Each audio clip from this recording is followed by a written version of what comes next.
മണൽക്കാറ്റുകൾ വിതയ്ക്കുന്ന മധ്യപൂർവേഷ്യൻ മണ്ണിൽ പതിറ്റാണ്ടുകളായി പുകയുന്ന ഒരു കനലുണ്ട്.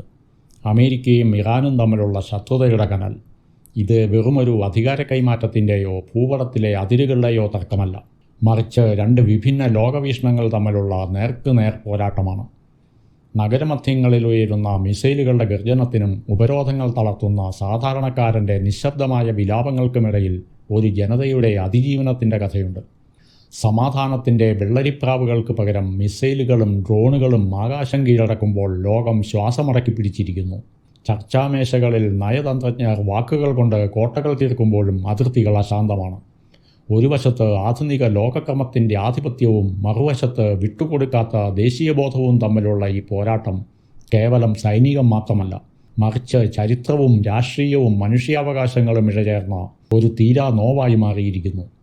വരാനിരിക്കുന്ന നിമിഷങ്ങൾ ശാന്തിയുടെ പച്ചപ്പിലേക്കോ അതോ ആഗോള വിനാശത്തിൻ്റെ അഗ്നിയിലേക്കോ എന്ന് പ്രവചിക്കാനാവാത്ത വിധം ഈ യുദ്ധഭീതി ലോകത്തെ മുൾമുനയിൽ നിർത്തുന്നു. അതെ, ലോകം കണ്ടുകൊണ്ടിരിക്കുന്ന യുദ്ധത്തിൻ്റെ പിന്നാമ്പുറങ്ങളിലേക്ക് നമുക്കൊന്ന് കടന്നുചെല്ലാം.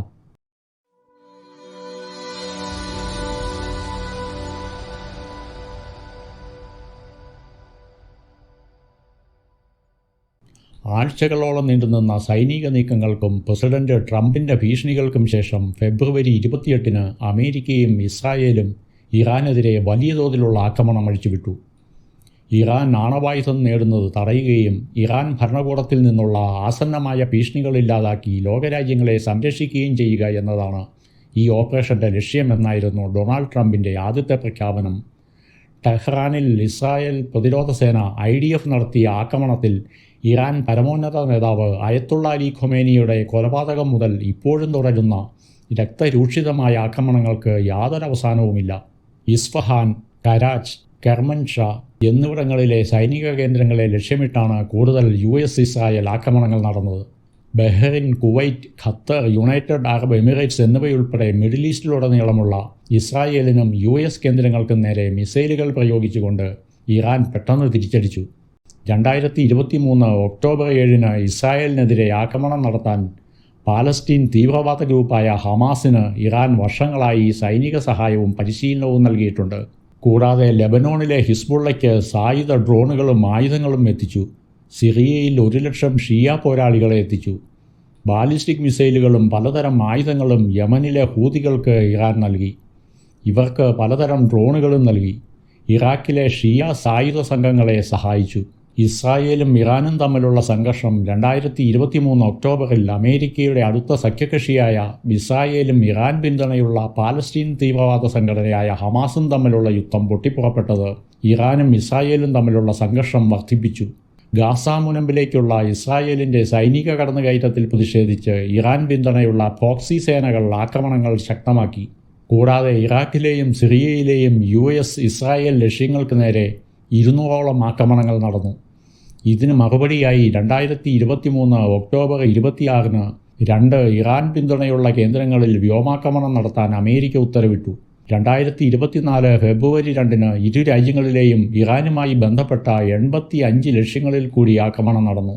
യമനിലെ ഹൂത്തികളും ഇറാന്റെ പ്രതിരോധ അച്ചുതണ്ടിലെ രണ്ടാമത്തെ പ്രധാന ഘടകമായ ലെബനോണിലെ ഹിസ്ബുള്ള ചെങ്കടലിൽ നിന്നും ഇസ്രായേലിൻ്റെ ലെബനോണുമായുള്ള വടക്കൻ അതിർത്തിയിൽ നിന്നും ആക്രമണം അഴിച്ചുവിട്ടു. ഇത് പ്രാദേശികമായി സംഘർഷമുണ്ടാകുമെന്ന ഭയം ജനിപ്പിച്ചു. 2024-ൽ ഇസ്രായേലും ഇറാനും തമ്മിലുള്ള ഏറ്റുമുട്ടൽ പരോക്ഷമായ നിഴൽ യുദ്ധം അടിസ്ഥാനമാക്കിയുള്ള ശത്രുതകളിൽ നിന്ന് നേരിട്ടുള്ള ആക്രമണങ്ങളിലേക്ക് വഴിമാറി. ഏപ്രിൽ 1-ന് സിറിയയിലെ ഡമാസ്കയിലെ ഒരു ഇറാനിയൻ കോൺസുലാർ കെട്ടിടത്തിനു നേരെയുള്ള ഇസ്രായേലിൻ്റെ വ്യോമാക്രമണത്തിൽ ഇറാൻ്റെ 2 ജനറൽമാരും 5 സൈനിക ഉപദേഷ്ടാക്കളും കൊല്ലപ്പെട്ടു. 300-ലധികം മിസൈലുകൾ ഇസ്രായേലിലേക്ക് തൊടുത്തുവിട്ടുകൊണ്ട് ഇറാനും ആക്രമണം നടത്തി. ഹമാസിൻ്റെയും ഹിസ്ബുള്ളയുടെയും നേതാക്കളെ ഇസ്രായേൽ കൊലപ്പെടുത്തിയതിന് പിന്നാലെ ഇറാൻ വീണ്ടും ആക്രമണം അഴിച്ചുവിട്ടു. 2024 ഒക്ടോബറിൽ ഇസ്രായേലിനെതിരെ 180ഓളം മിസൈലുകൾ ഇറാൻ തൊടുത്തു. ഇതിന് ഇസ്രായേൽ ഇറാന്റെ വ്യോമ പ്രതിരോധ സംവിധാനങ്ങളെയും മിസൈൽ നിർമ്മാണ യൂണിറ്റുകളെയും ലക്ഷ്യമിട്ട് ഇസ്രായേലിൻ്റെ ഏറ്റവും വലിയ നേരിട്ടുള്ള ആക്രമണം നടത്തി. ഹമാസിൻ്റെയും ഹിസ്ബുള്ളയുടെയും നാശം, സിറിയയിലെ ബഷർ അൽ അസദ് ഭരണകൂടത്തിൻ്റെ പതനം എന്നിവ 2024-ൽ ഇസ്രായേൽ നടപ്പാക്കി. ഇറാൻ്റെ ചെറുത്തുനിൽപ്പ് തീരെ ദുർബലമായിരുന്നു. ജൂൺ 12 അന്താരാഷ്ട്ര ആണവോർജ ഏജൻസി 20 വർഷത്തിനിടെ ആദ്യമായി ഇറാൻ ആണവ നിർവ്യാപന കരാറുകൾ ലംഘിക്കുന്നതായി പ്രഖ്യാപിച്ചു. അതിനുശേഷം ഇറാൻ ഒരു രഹസ്യ യുറേനിയം സമ്പുഷ്ടീകരണ കേന്ദ്രം ആരംഭിക്കാൻ പോകുന്നതായി ഇസ്രായേലിൻ്റെയും അമേരിക്കയുടെയും ഇൻ്റലിജൻസ് വൃത്തങ്ങൾ വ്യക്തമാക്കി. ഇതിനെ തുടർന്ന് ഇസ്രായേൽ ഇറാൻ്റെ ആണവ കേന്ദ്രങ്ങൾ, മിസൈൽ ഫാക്ടറികൾ, മുതിർന്ന സൈനിക ഉദ്യോഗസ്ഥർ, ആണവ ശാസ്ത്രജ്ഞർ എന്നിവരെ ലക്ഷ്യമിട്ട് ഇറാനെതിരെ ഏകപക്ഷീയമായ സൈനിക ആക്രമണം ആരംഭിച്ചു. ഡ്രോണുകളും ഡസൻ കണക്കിന് മിസൈലുകളും വിക്ഷേപിച്ചുകൊണ്ട് ഇറാൻ തിരിച്ചാക്രമിച്ചു. ഇസ്രായേലും ഇറാനും തമ്മിൽ ഒരാഴ്ച നീണ്ടുനിന്ന വ്യോമാക്രമണത്തിന് ശേഷം ജൂൺ 21 ഫോർഡോ, ഇസ്ഫഹാൻ, നതാൻസ് എന്നിവിടങ്ങളിലെ 3 ഇറാനിയൻ ആണവ കേന്ദ്രങ്ങൾ ആക്രമിച്ചുകൊണ്ട് അമേരിക്ക നേരിട്ട് സംഘർഷത്തിൽ ഇടപെട്ടു. ആയുധ ഗ്രേഡ് യുറേനിയം കൈവരിക്കാനുള്ള ഇറാൻ്റെ ശേഷിയെ ആക്രമണങ്ങൾ കാര്യമായി തടസ്സപ്പെടുത്തിയെന്ന് ട്രംപ് ഭരണകൂടം അവകാശപ്പെട്ടു. ആ ദിവസം തന്നെ ട്രംപ് വെടിനിർത്തൽ പ്രഖ്യാപിച്ചു. തുടർച്ചയായ ആക്രമണങ്ങൾ നടത്തുന്നതായി ഇരുപക്ഷവും പരസ്പരം ആരോപിച്ചെങ്കിലും വെടിനിർത്തൽ ഏറെക്കുറെ നിലവിൽ വന്നു.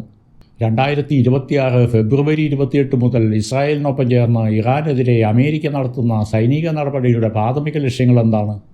ഇറാൻ്റെ മിസൈൽ, ഡ്രോൺ, ആണവശേഷികൾ നശിപ്പിക്കുക, പ്രാദേശിക പ്രോക്സി നെറ്റ്വർക്ക് അതായത് ഹമാസ്, ഹിസ്ബുള്ള തുടങ്ങിയ ഗ്രൂപ്പുകളെ നിർവീര്യമാക്കുക എന്നിവയാണ് പ്രധാന ലക്ഷ്യങ്ങൾ. 2026 ഫെബ്രുവരിയിൽ മസ്കറ്റിലും ജനീവയിലും നടന്ന മധ്യസ്ഥ ചർച്ചകൾ പരാജയപ്പെട്ടു. അതിനുശേഷമാണ് യുദ്ധം പൊട്ടിപ്പുറപ്പെട്ടത്. ഈ ചർച്ചകൾ പുനരാരംഭിക്കുന്നത് പ്രതിസന്ധികളുടെ ഏക പരിഹാരമാർഗമായി കണക്കാക്കപ്പെടുന്നു. യുദ്ധം നീണ്ടുപോയാൽ ഇറാനിലൊരു ആഭ്യന്തര സംഘർഷം നടക്കാൻ സാധ്യതകൾ കാണുന്നു. ഇത് ഇറാനിലെ ജനജീവിതം കൂടുതൽ ദുരിതത്തിലാക്കാനാണ് സാധ്യത. ഇറാൻ, US, ഇസ്രായേൽ തമ്മിലുള്ള ഈ യുദ്ധത്തിൽ ന്യായം ആരുടെ പക്ഷത്താണെന്ന് നിർവചിക്കുക സങ്കീർണമാണ്. കാരണം ഇത് തികച്ചും വ്യത്യസ്തമായ നിയമ, ഭൗമ, രാഷ്ട്രീയ, ധാർമ്മിക ലെൻസുകളിലൂടെയാണ് വീക്ഷിക്കപ്പെടുന്നത്. 2026 ഫെബ്രുവരി 28 ഇറാനിൽ US-ഉം ഇസ്രായേലും നടത്തിയ പ്രധാന ആക്രമണങ്ങളിൽ നിന്നാരംഭിച്ച സംഘർഷം ഇറാൻ പരമോന്നത നേതാവ് അയത്തുള്ള അലി ഖൊമേനിയുടെ കൊലപാതകത്തിൽ തുടങ്ങി ഇപ്പോഴും തുടരുന്നു. ഒരു യുദ്ധത്തിൽ നീതി അല്ലെങ്കിൽ ന്യായം എന്നത് ആപേക്ഷികമാണ്. ഇതിൽ പങ്കാളികളായ ഓരോ രാജ്യത്തിനും അവരുടേതായ ന്യായം പറയാനുണ്ടാവും. എന്നാൽ അതാത് രാജ്യത്തിൻ്റെ വീക്ഷണകോണിൽ നിന്നും വീക്ഷിക്കുമ്പോൾ അതെല്ലാം ശരിയുമാണ്. ഇസ്രായേലിൻ്റെ കണ്ണിലൂടെ നോക്കുമ്പോൾ അവർ പറയുന്നത് പോലെ ഇറാൻ വളർത്തിക്കൊണ്ടുവന്ന പ്രോക്സി ടെററിസ്റ്റ് ഗ്രൂപ്പുകളായ ഹമാസ്, ഹിസ്ബുള്ള തുടങ്ങിയ ഗ്രൂപ്പുകൾ മൂലം ഇസ്രായേൽ എന്ന രാജ്യം ഏറ്റവും വിനാശകരമായ അവസ്ഥയിലൂടെയാണ് കടന്നുപോകുന്നത്. അതുപോലെ തന്നെയാണ് മറ്റുള്ള അറബ് രാജ്യങ്ങളുടെ കാര്യവും. ഇസ്രായേലിൻ്റെ അത്രയും ഭീഷണിയില്ലെങ്കിലും ഇറാനിയൻ സ്പോൺസേഡ് ടെററിസ്റ്റുകളുടെ ആക്രമണങ്ങൾ മൂലം സഹികെട്ടിരിക്കുകയാണ് സൗദി തുടങ്ങിയ രാജ്യങ്ങളും. അതിനാൽ പുറത്തു പറയുന്നില്ലെങ്കിലും അറബ് ലോകം ഇപ്പോൾ ഇറാനെതിരെ നടക്കുന്ന ആക്രമണങ്ങളിൽ മാനസികമായി അനുകൂലമാണ്. കാരണം ഇറാൻ്റെ ആയുധശേഷിയും മേഖലയിൽ ഭീഷണി സൃഷ്ടിക്കുന്ന ഇറാൻ്റെ പ്രോക്സി ഗ്രൂപ്പുകളെയും നിർവീര്യമാക്കേണ്ടത് ഇസ്രായേലിനെ പോലെ തന്നെ അറബ് രാജ്യങ്ങളുടെയും ആവശ്യമാണ്. ഇതുകൂടാതെ ഇറാൻ നടത്തുന്ന യുറേനിയം എൻറിച്ച്മെൻറ്റ് അറബ് ലോകത്തിനും പ്രത്യേകിച്ച് ഇസ്രായേലിനും ഒരു ഭീഷണി തന്നെയാണ്. റിയാക്ടർ ഗ്രേഡിൽ നിന്നും ആരംഭിച്ച ന്യൂക്ലിയർ എൻറിച്ച്മെൻറ്റ് 65% നിൽക്കുന്നു. കുറച്ച് സമയം കൂടി ലഭിച്ചിരുന്നെങ്കിൽ 90% വെപ്പൺ ഗ്രേഡിൽ യുറേനിയം സമ്പുഷ്ടീകരണം നടത്താൻ പ്രാപ്തമായിരുന്നു ഇറാൻ എന്ന രാജ്യം. ഇപ്പോൾ തന്നെ ഏകദേശം 450 കിലോയോളം നിയർ വെപ്പൺ ഗ്രേഡ് യുറേനിയം ഇറാൻ്റെ കൈവശമുണ്ടെന്നുള്ളതാണ് പുറത്തുവരുന്ന റിപ്പോർട്ടുകൾ. ഇത് തന്നെ 8 or 9 അണുബോംബുകൾ നിർമ്മിക്കാൻ പര്യാപ്തമാണ്. കുറച്ച് സമയം കൂടി ലഭിച്ചിരുന്നെങ്കിൽ റഷ്യയുടെയോ ചൈനയുടെയോ സഹായത്തോടെ അവർ അണുബോംബ് നിർമ്മാണം ആരംഭിക്കുമായിരുന്നു. കൂടാതെ ഇറാൻ്റെ കയ്യിൽ അണുബോംബിരിക്കുന്നതും ബോംബ് അവരുടെ പ്രോക്സി ഗ്രൂപ്പായ ഹമാസ്, ഹിസ്ബുള്ള തുടങ്ങിയവരുടെ കയ്യിൽ ചെന്നു ചേരുന്നതും ലോകസമാധാനത്തിന് തന്നെ ഭീഷണിയാണ്. US, ഇസ്രായേൽ സൈനിക നടപടി ഭരണമാറ്റം ലക്ഷ്യമാക്കിയിട്ടുള്ളതും പ്രകോപനമില്ലാത്തതുമായ ആക്രമണമാണെന്ന് ഇറാൻ വാദിക്കുന്നു. സ്വയം പ്രതിരോധത്തിനുള്ള അവകാശം ഐക്യരാഷ്ട്രസഭയുടെ നിയമസംഹിത ആർട്ടിക്കിൾ 51 പ്രകാരം സ്വയം പ്രതിരോധിക്കാനുള്ള നിയമപരമായ അവകാശം തങ്ങൾ പ്രയോഗിക്കുകയാണെന്ന് ഇറാൻ പറയുന്നു. US, ഇസ്രായേൽ നിലപാടെന്തെന്നാൽ ഇറാൻ ആണവായുധം സ്വായത്തമാക്കുന്നത് പ്രാദേശിക സമാധാനത്തിന് ഭീഷണിയാണെന്നും അത് തടയാൻ നടപടികൾ ആവശ്യമാണെന്നും സഖ്യകക്ഷികൾ വാദിക്കുന്നു. മിഡിൽ ഈസ്റ്റ് അസ്ഥിരപ്പെടുത്താൻ വളരെ കാലമായി ഇറാൻ ശ്രമിക്കുന്നു. ഇറാനിലെ ഭരണകൂടത്തിൻ്റെ അടിസ്ഥാന സൗകര്യങ്ങൾ തകർക്കാൻ ലക്ഷ്യമിടുന്നതായി US, ഇസ്രായേൽ വാദിക്കുന്നു. കൂടാതെ ഇറാൻ പിന്തുണയുള്ള ഹമാസ്, ഹിസ്ബുള്ള ഗ്രൂപ്പുകളുടെ ആക്രമണങ്ങളിൽ നിന്ന് തങ്ങളുടെ സൈനികരെയും സഖ്യകക്ഷികളെയും സംരക്ഷിക്കുന്നതിനാണ് തങ്ങൾ പ്രവർത്തിക്കുന്നതെന്ന് അമേരിക്ക അവകാശപ്പെടുന്നു. ചിലർ ഈ സംഘർഷത്തെ US, ഇസ്രായേൽ നടത്തുന്ന അന്താരാഷ്ട്ര നിയമലംഘനങ്ങളുടെ ഒരു പ്രവൃത്തിയായും മറ്റുള്ളവർ അപകടകരമായ ഒരു ഭരണകൂടത്തെ നിയന്ത്രിക്കുന്നതിനുള്ള നടപടിയായും കാണുന്നു. പിന്നെ ഇതിൽ എത്തിക്സ് എന്ന് പറയുന്ന സംഗതി ആർക്കാണുള്ളത്? ആയിരങ്ങളെ കൊന്നൊടുക്കുന്ന ഇസ്രായേലിന് എത്തിക്സിനെ പറ്റി പറയാനാവുമോ? വെനസ്വേല ആക്രമണം പോലെ ഇറാനിൽ കടന്നുകയറ്റം നടത്തുന്ന അമേരിക്കയ്ക്ക് എത്തിക്സിനെ പറ്റി പറയാനാവുമോ?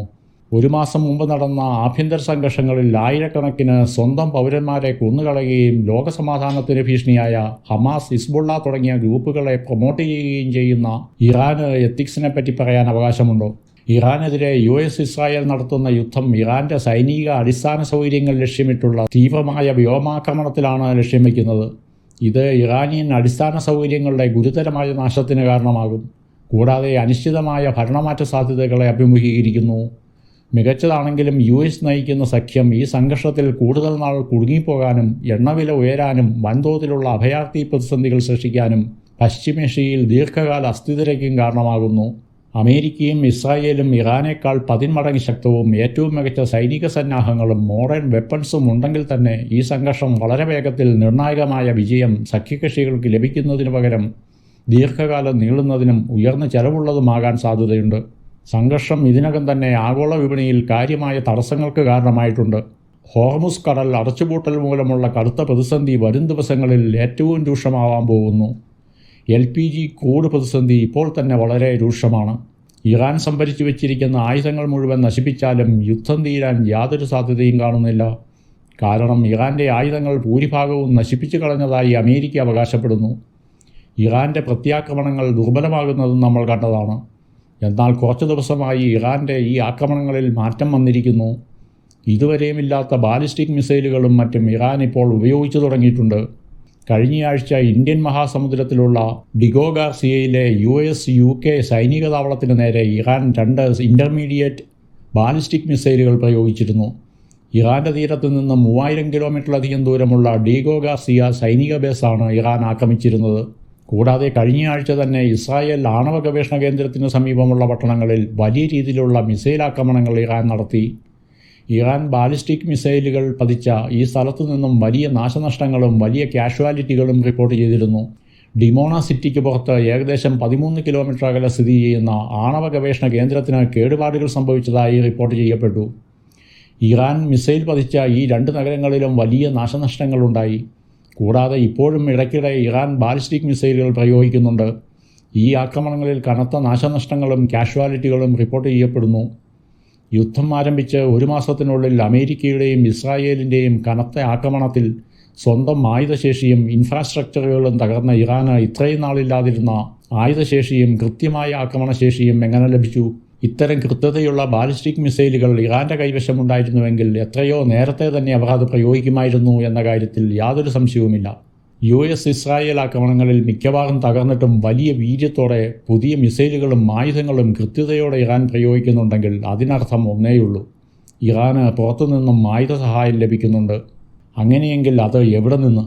ഇറാൻ്റെ തെക്ക് കിഴക്ക് ഭാഗങ്ങളിൽ പല രാജ്യങ്ങളിലും, അതായത് Saudi, Oman, UAE, Iraq, Syria തുടങ്ങിയ രാജ്യങ്ങളിൽ ബേസുകൾ ഉള്ളതിനാലും യുദ്ധം നടക്കുന്നതിനാലും ഈ ഭാഗത്തു നിന്നും ഇറാന് യാതൊരു സഹായവും ലഭിക്കാൻ സാധ്യതയില്ല.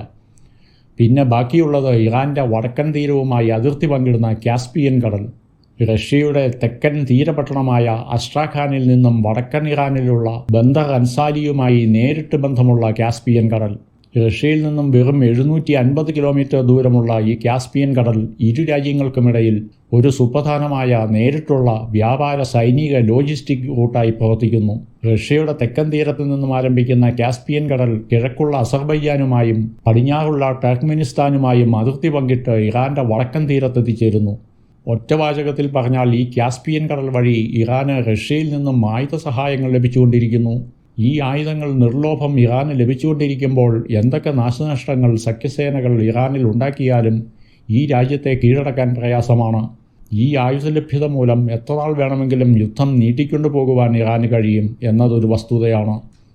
തുടർച്ചയായ ആക്രമണങ്ങൾ നടത്താൻ ഇറാന് ശേഷിയില്ലെങ്കിലും ചില സമയങ്ങളിൽ വൻ ആക്രമണങ്ങൾ കൃത്യതയോടെ നടത്താൻ സാധിക്കും.